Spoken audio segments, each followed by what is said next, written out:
Come on, Snake.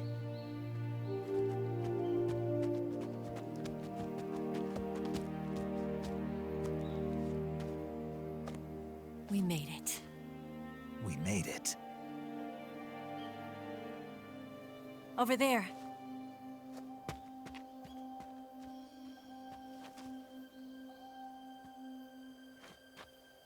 It's the boss, isn't it?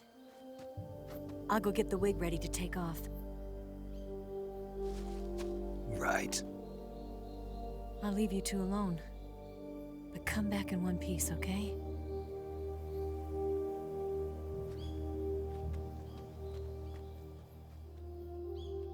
Promise me!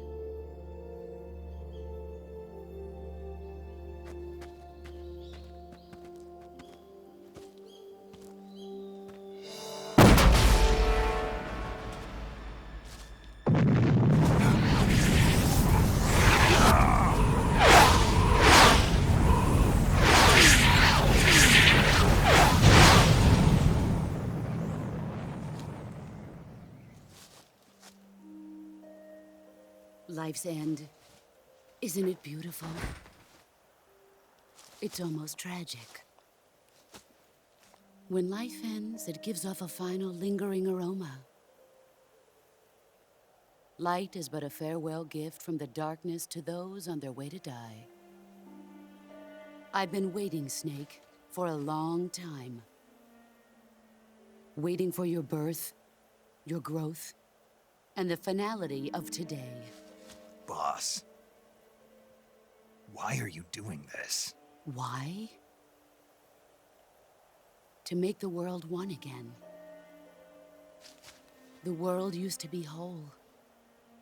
But with the end of the Second World War, the philosophers began to fight amongst themselves, and the world was torn apart. The Cobras, my comrades who trained and fought alongside me, were torn apart as well. The foibles of politics and the march of time can turn friends into enemies just as easily as the wind changes. Ridiculous, isn't it?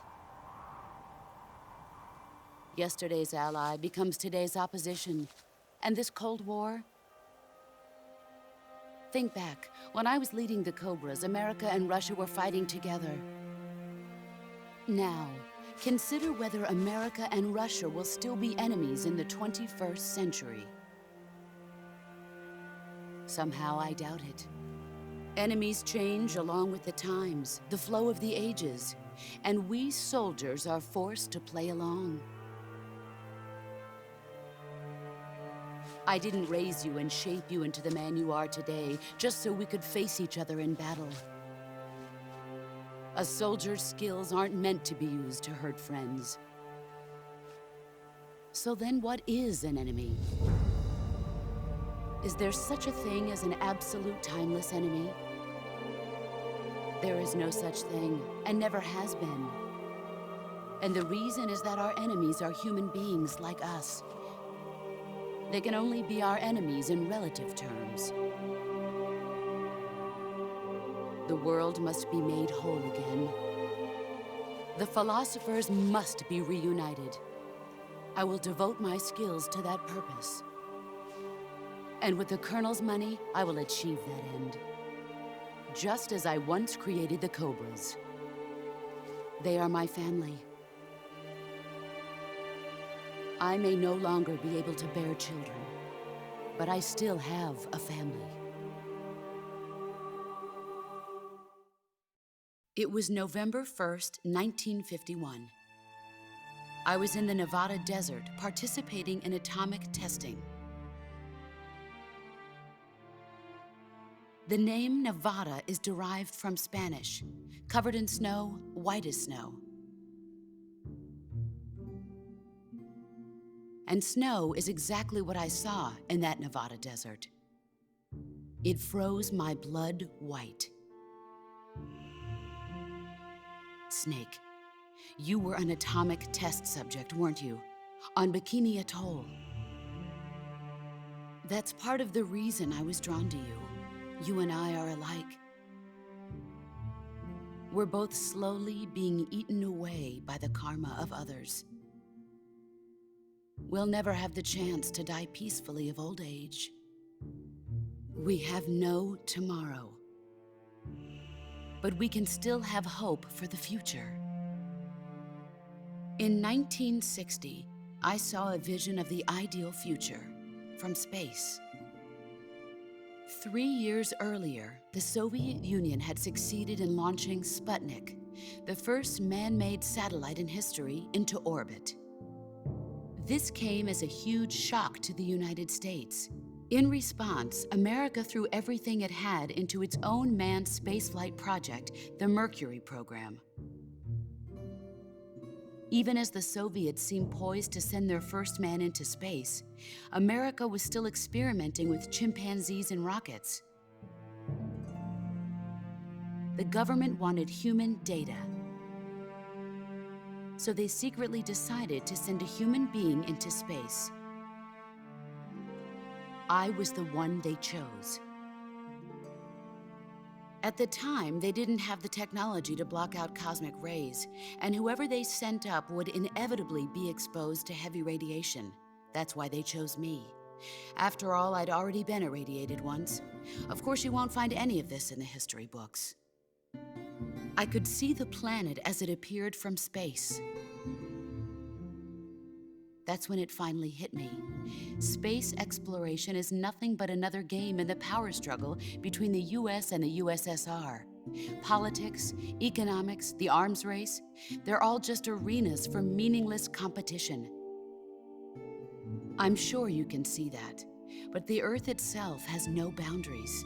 No East, no West, no Cold War. And the irony of it is, the United States and the Soviet Union are spending billions on their space programs and the missile race, only to arrive at the same conclusion. In the 21st century, everyone will be able to see that we are all just inhabitants of a little celestial body called Earth. A world without communism or capitalism, that is the world I wanted to see. But reality continued to betray me. In 1961, I was sent to Cuba, to Bahia de Cochinos.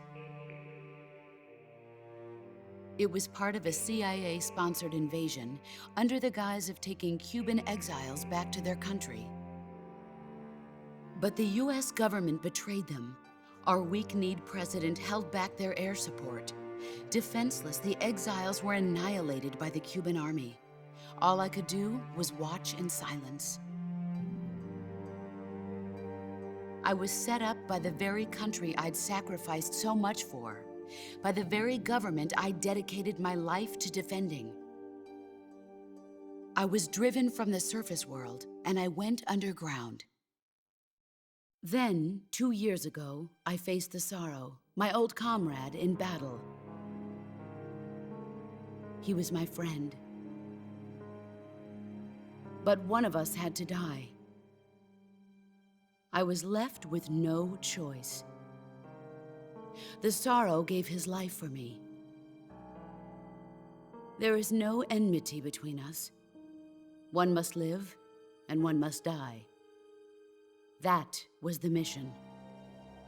The ones who gave me that mission were the philosophers.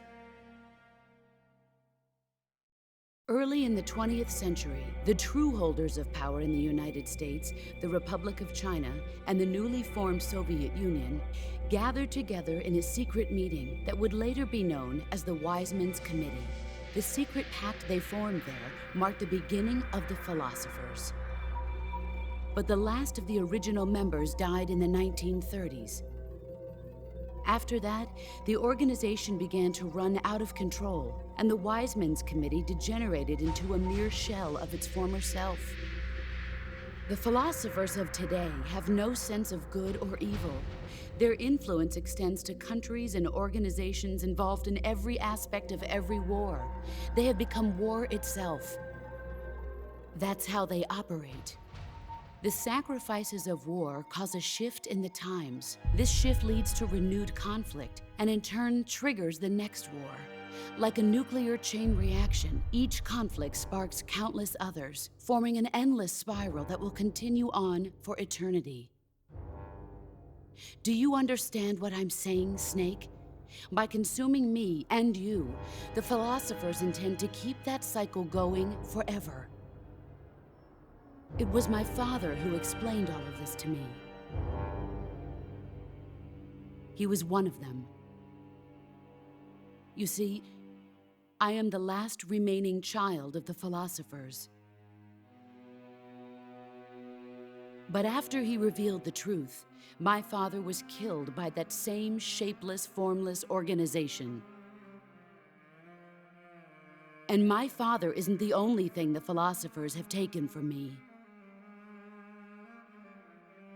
In June of 1944, the Cobras and I took part in the landing at Normandy. We'd been given a top-secret mission to locate and destroy enemy V-2 rocket installations. I was pregnant at the time. The sorrow was the father. I gave birth on the field of battle. A beautiful baby boy. But my child was snatched away from me by the philosophers.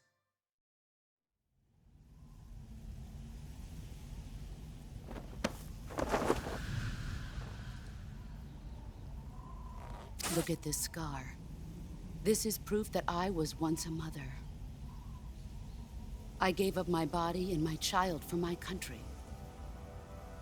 There is nothing left inside me now. Nothing at all. No hatred, not even regret. And yet sometimes at night, I can still feel the pain creeping up inside me, slithering through my body like a snake.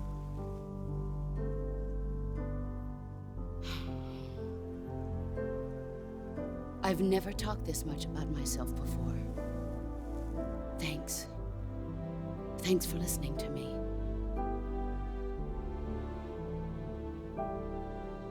I feel content. Snake, commence the operation. I raised you. I loved you. I've given you weapons, taught you techniques, endowed you with knowledge. There is nothing more for me to give you. All that's left for you to take is my life, by your own hand. One must die, and one must live. No victory, no defeat. The survivor will carry on the fight. It is our destiny. The one who survives will inherit the title of boss. And the one who inherits the title of boss will face an existence of endless battle. I'll give you 10 minutes. In 10 minutes, MiGs will come and bomb the hell out of this place. If you can beat me in less than 10 minutes, you'll be able to escape in time. Let's make this the greatest 10 minutes of our lives, Jack. Boss. You're a soldier. Finish your mission. Prove your loyalty. Face me. Let's see what you're made of.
He's gone.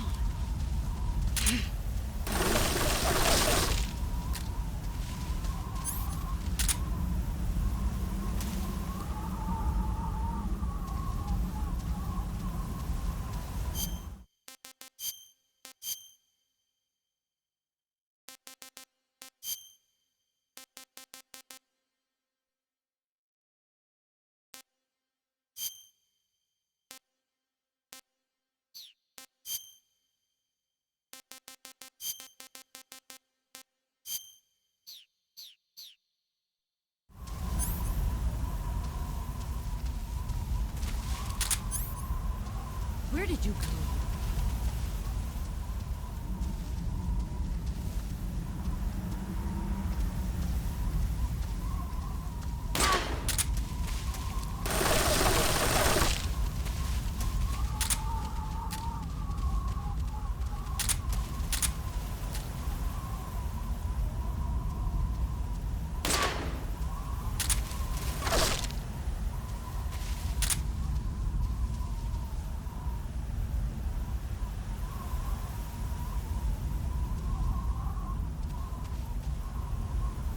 Where are you hiding?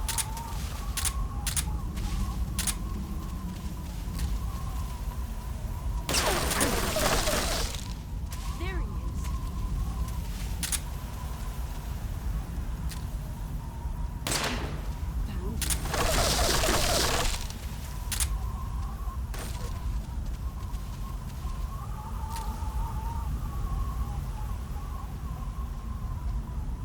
Found you. Found you.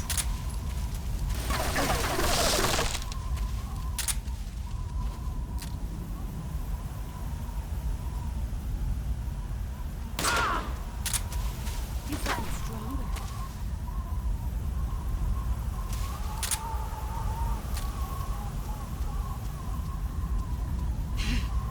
I found you.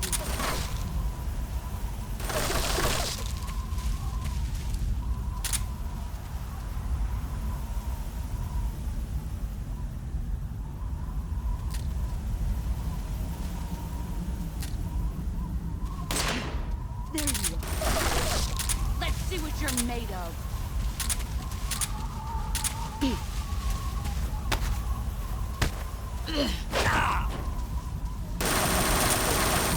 Run quick.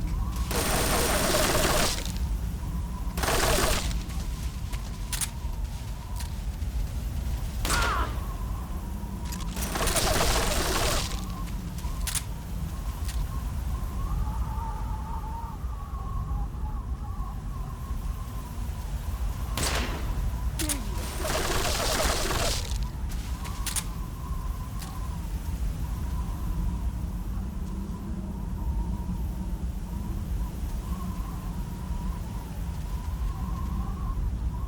Where are you hiding?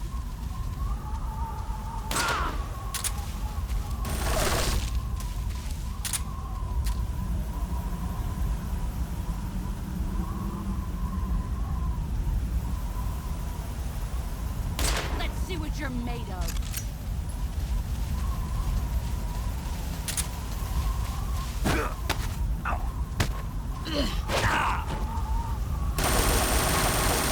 Run quick.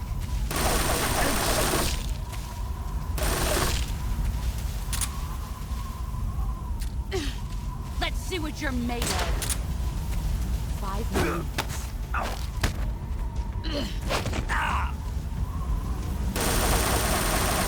Move or you're...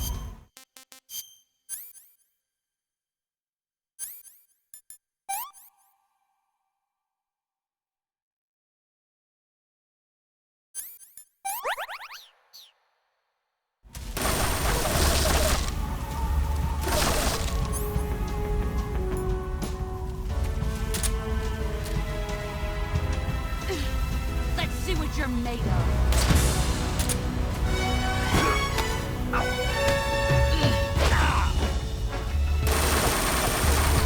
Run quick.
keep it safe.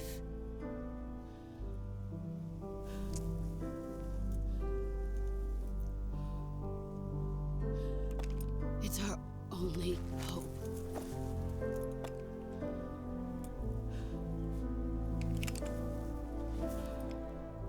A patriot?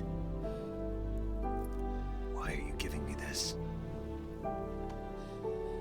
Jack. Or should I say, Snake. You're a wonderful man. Kill me. Kill me now. Do it.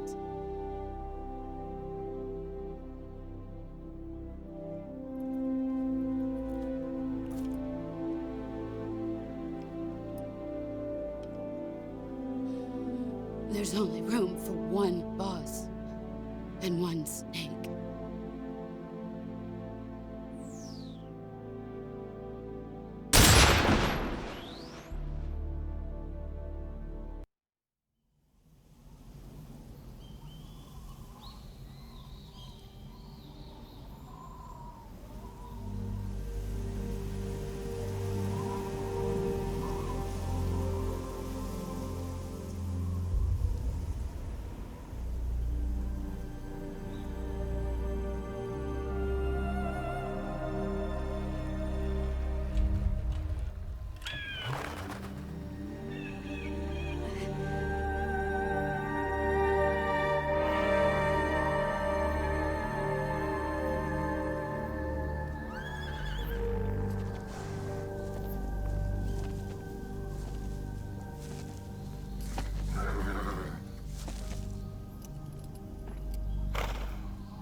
Ready to go, Snake?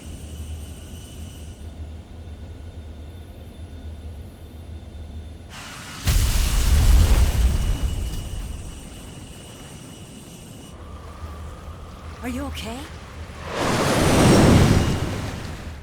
Snake? Yeah.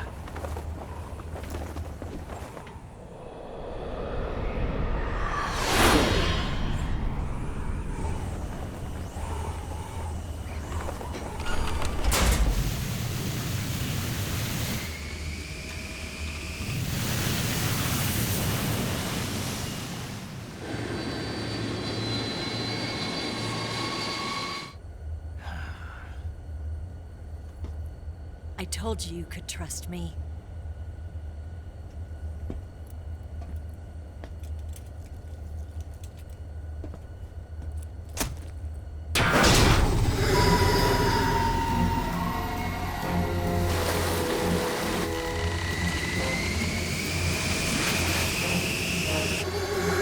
Snake! Ocelot! We're not done yet!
Snake, try to remember some of the basics of CQC.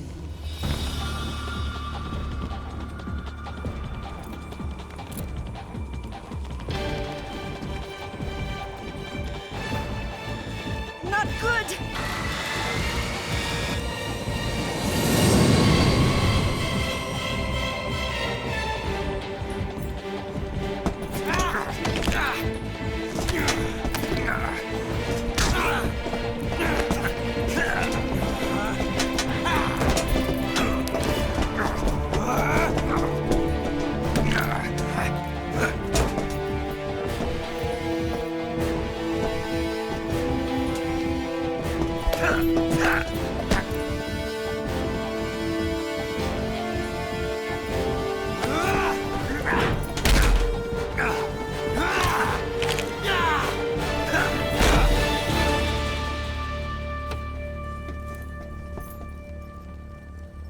I picked up a few new moves.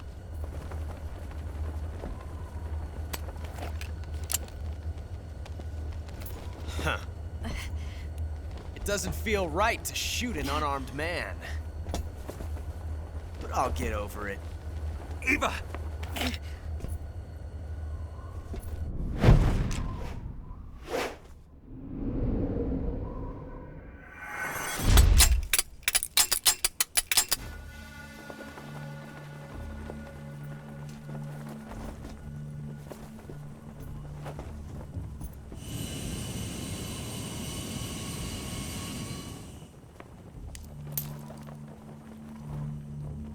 What do you say to one last showdown? Yeah, all right.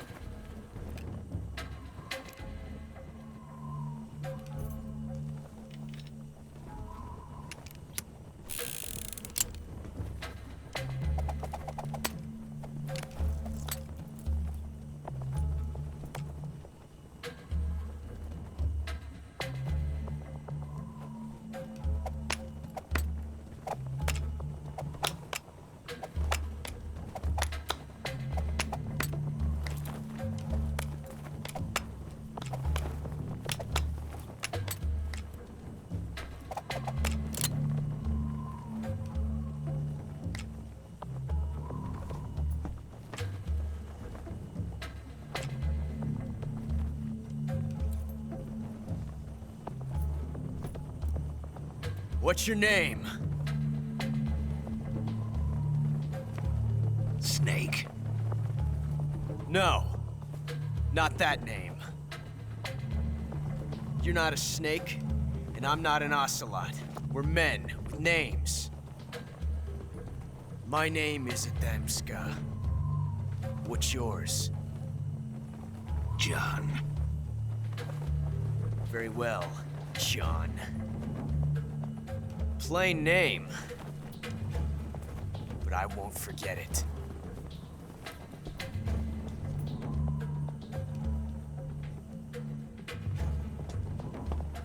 Come on!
It's a blank. Oh, that was fun.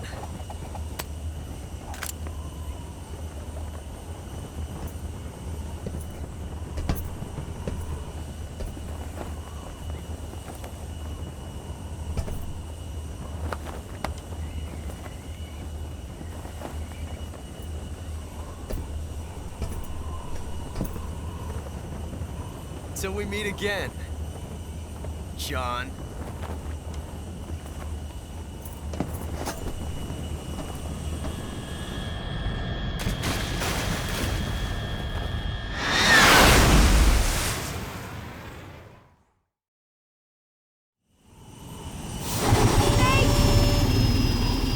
Give me a hand! Whoa!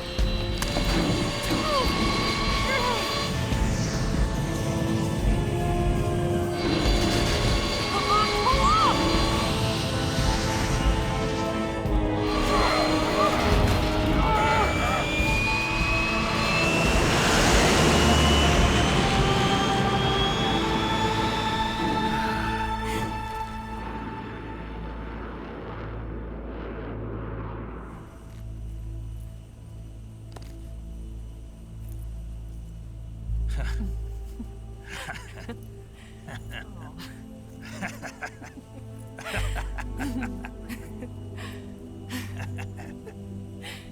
We made it. Yeah, we sure did.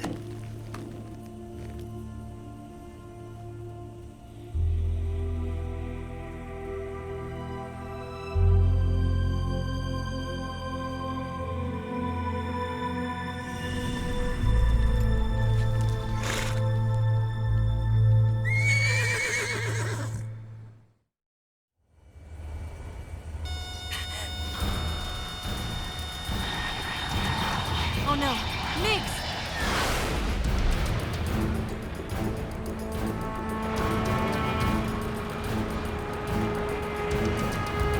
There's no way out! What are we gonna do? We've come too far to let them stop us now. Those things have got to be armed. It's no use. There's no way we can outmaneuver them.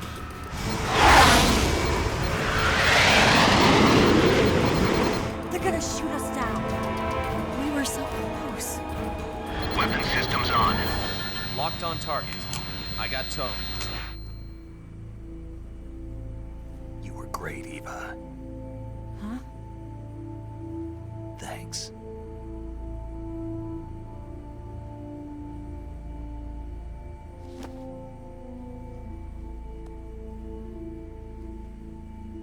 Bulk 19, this is Control. Stand by for a direct order from the chairman. Bulk 19, return to base immediately. Do you read me? This is a direct order from Comrade Khrushchev. Return to base immediately. Bulk 19, do you copy? Understood. Aborting mission. RTB. Look! The Migs are turning back! Woo!